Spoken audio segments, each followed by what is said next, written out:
Hi, my name is Bobby Peralta, and I'm Secretary General of the Association of Development Financing Institutions in Asia and the Pacific, or ADFIAP for short. ADFIAP has currently over 120 member institutions in 42 countries. I will talk to you about development finance in the context of institutions that provide it and in the context of the Asia-Pacific region where these institutions operate. I am referring to development finance institutions, or interchangeably called development banks.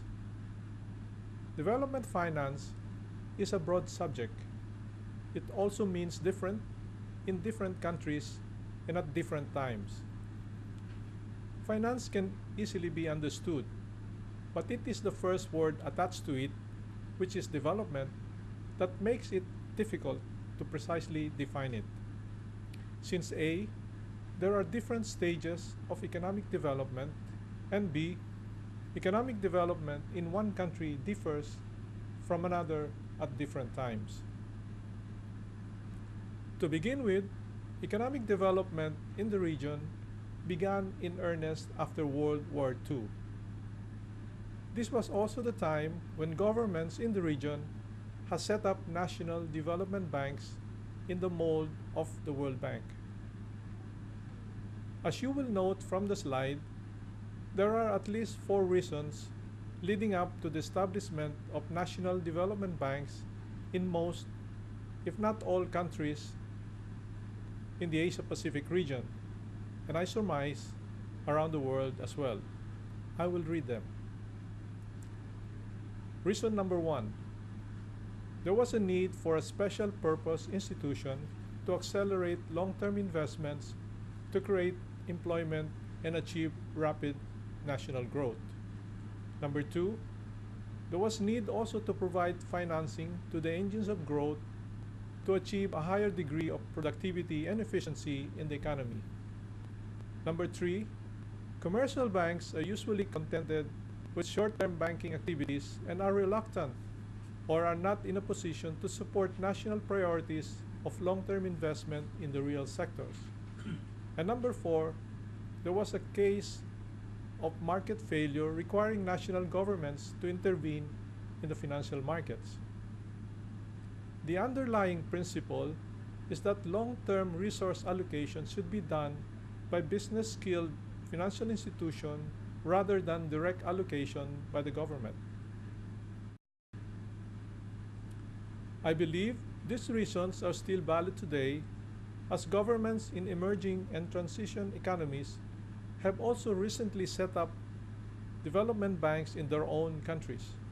In fact, in most countries as well, there are other special purpose institutions that cater to the financing needs of different sectors of the economy, as follows.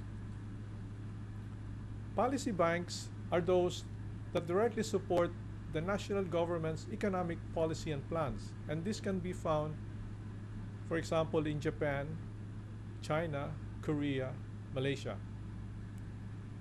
There are also specific purpose development banks that support focused sectors of the economy. For example, there's a development bank in Thailand for small and medium enterprises, an agriculture development bank in Malaysia called Agrobank, and housing banks in India and other places. There are also multi-purpose development banks, also called or referred to as universal banks, that support both development projects as well as commercial businesses, such as those found in the Philippines, India, Sri Lanka, and other countries. And there are commercially oriented development banks that support development through commercial banking services like in Singapore and in Indonesia. The financial system in the region is very much bank-led and debt-centric, unlike, for example, in the US, where financial markets are deep that include private equity, securities, venture capital, and yes, bonds, and others in the case of members of the Council of Development Finance Agencies or CDFA. So in the context of ADFIAP, the following slides will show you what projects our member development banks are financing in their respective countries. I will take a bye now to let you go through the slides at your own pace. So thank you very much for joining me.